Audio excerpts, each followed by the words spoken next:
السلام علیکم ناظرین، ہائی ٹیک نیوز کے نیشنل اور انٹرنیشنل خبروں میں آپ کا خیر مقدم ہے۔ میں ہوں نیہا خان۔ نظر ڈالتے ہیں آج کی اہم خبروں پر۔ جولائی کا آخری ہفتہ جاری ہے اور مانسون ایک بار پھر سرگرم ہو گیا ہے۔ کم بارش سے پریشان شمالی ہندوستان میں اب کئی دنوں تک بارش ہونے کی پیشگوئی کی گئی۔ اس بار پر بھی خوب بارش ہوگی اور محکمہ موسمیات نے دہلی سے ممبئی تک بارش کا الرٹ جاری کیا ہے۔ موسم کی پیشگوئی کرنے والے ادارے اسکائی میٹ کے مطابق مانسون کے دوبارہ فعال ہونے کے آثار دکھائی دے رہے۔ مانسون کا محور اب شمال کی طرف اپنی نارمل پوزیشن کی طرف بڑھ رہا۔ مانسون کے حالات میں یہ پیش رفت اگلے 4 تا 5 دنوں تک جاری رہنے کی امید ہے۔ مزید برآں ایک کمزور مغربی ڈسٹربنس مغربی ہمالیہ پر منڈلا رہا، جبکہ ایک طوفانی گردش شمالی مغربی اتر پردیش پر واقع ہے۔ ان موسمی نظاموں کے مشترکہ اثر کی وجہ سے پنجاب، ہریانہ، دہلی، راجستھان اور مغربی اتر پردیش میں بارش میں اضافے کا امکان ہے۔ اسکائی میٹ نے کم از کم اگلے ہفتے مغربی ہمالیہ سمیت پورے شمال مغربی ہندوستان میں مانسون کے فعال حالات کی پیشگوئی کی ہے۔ بارش سے شمالی ہندوستان کو پریشان کرنے والی شدید گرمی اور نمی سے راحت ملنے کی امید ہے۔ جیسے جیسے برسات کا موسم آگے بڑھے گا، بارش کی کمی کافی حد تک کم ہونے کا امکان ہے۔ راشٹرپتی بھون ای اپہار نامی آن لائن پورٹل کے ذریعے صدر اور سابق صدور کو مختلف مواقع پر پیش کیے گئے تحفے کی اشیاء کی نیلامی کرے گا۔ صدر جمہوریہ کے سیکریٹریٹ کے مطابق اس پورٹل کو مرمو نے اپنی صدارت کے 2 سال مکمل ہونے پر شروع کیا تھا۔ پہلے مرحلے میں تقریباً 250 شاندار تحائف نیلام کیے جائیں گے۔ ان تحائف کی بولی 5 اگست سے 26 اگست تک کھلی رہے گی۔ بولی کی مدت ختم ہونے کے بعد اشیاء سب سے زیادہ بولی لگانے والوں میں تقسیم کی جائے گی۔ دلچسپی رکھنے والے افراد راشٹرپتی بھون کی متعلقہ ویب سائٹ پر ضابطوں پر عمل کرتے ہوئے بولی لگا سکتے ہیں۔ اس اقدام کا مقصد نہ صرف شہریوں سے رابطہ بڑھانا ہے بلکہ ایک نیک مقصد کی حمایت کرنا بھی ہے، کیونکہ نیلامی سے حاصل ہونے والی تمام رقم ضرورت مند بچوں کی مدد کے لیے عطیہ کی جائے گی۔ نیلامی کے لیے رکھی گئی gift items Rashtrapati Bhavan museum میں عوام کے دیکھنے کے لیے دستیاب ہوں گی۔ ریلائنس جیو اپنے ایئر فائبر صارفین کے لیے نیا فریڈم آفر لے کر آیا ہے۔ آفر کے تحت نئے جیو ایئر فائبر صارفین کے لیے انسٹالیشن چارجز 0 کر دیے گئے ہیں، یعنی 15 اگست تک Jio air fiber connection activate کرانے پر جیو ایئر فائبر صارفین کو کوئی فیس نہیں دینی ہوگی۔ آفر کا فائدہ 15 اگست کے درمیان ایکٹیویٹ ہونے والے تمام کنیکشنوں پر دیا جائے گا۔ انسٹالیشن فیس میں چھوٹ 3 مہینے، 6 مہینے اور 12 مہینے والے تمام ایئر فائبر پلانز پر دستیاب ہے۔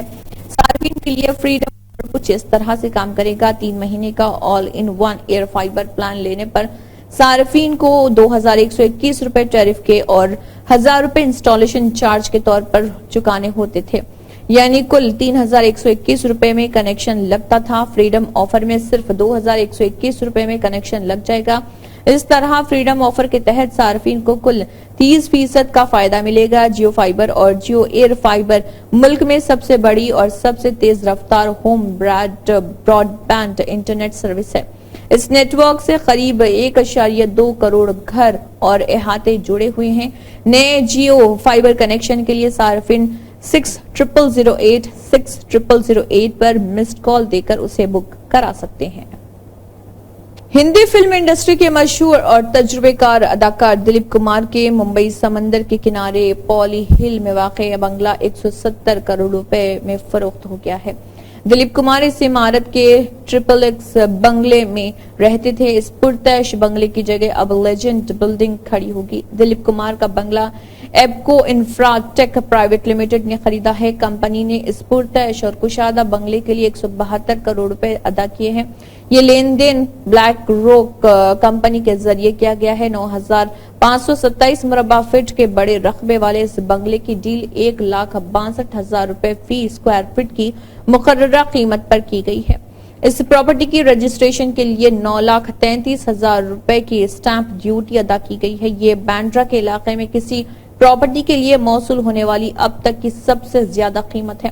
دلیپ کمار نے 2016 میں اشر گروپ کے ساتھ پولی ہل میں ایک بنگلے کو گرانے اور اس جگہ پر ایک لگژری رہائشی عمارت بنانے کا معاہدہ کیا تھا۔ تعمیر نو کے اس منصوبے کا نام دی لیجنڈ ہے۔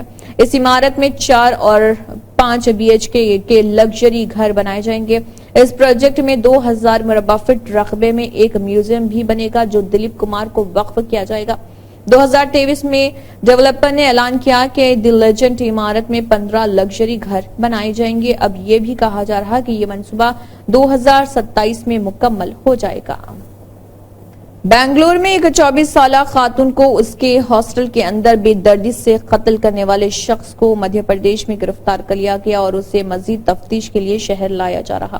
بنگلور کے پولیس کمشنر بی دیانند نے تصدیق کی متاثرہ کرتی کماری اصل میں بہار کی رہنے والی بنگلور کے ہلچل سے بھرے کورامنگلا محلے میں ایک پینگ گیسٹ رہائشی میں رہتی تھی اور چاقو سے لیس ایک شخص رات 11 بجے کے قریب عمارت میں گھس گیا تھا اور موقع سے فرار ہونے سے پہلے اس کا گلا کاٹ دیا۔ ذرائع کے مطابق یہ شخص ہاسٹل میں کماری کے روم میٹ کا بوائے فرینڈ ہے اور ملزم اور روم میٹ دونوں اس کے بے روزگار ہونے پر لڑتے تھے۔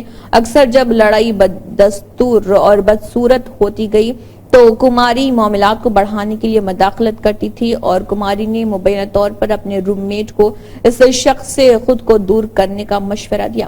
اس سے وہ شخص مشتعل ہو گیا جس کی وجہ سے اس نے کماری کو قتل کر دیا۔ قتل کی یہ لرزہ خیز واردات ہاسٹل کے احاطے میں نصب CCTV کیمروں میں قید ہو گئی۔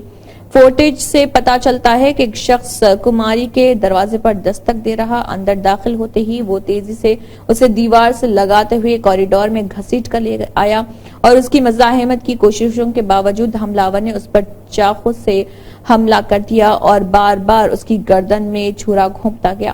ہنگامہ رائی سن کر دیگر رہائشی باہر نکل آئے۔ ایک نے فوری طور پر پولیس کو کال کی۔ کمشنر دیانند نے کہا کہ تحقیقات میں تیزی لائی گئی۔ بنگلور پولیس نے ملزمین کو پکڑنے کے لیے 3 سرشار ٹیمیں تشکیل دی تھی۔ اسی کے ساتھ ہائی ٹیک نیوز کے نیشنل اور انٹرنیشنل خبریں اختتام کو پہنچتے ہیں۔ اللہ حافظ۔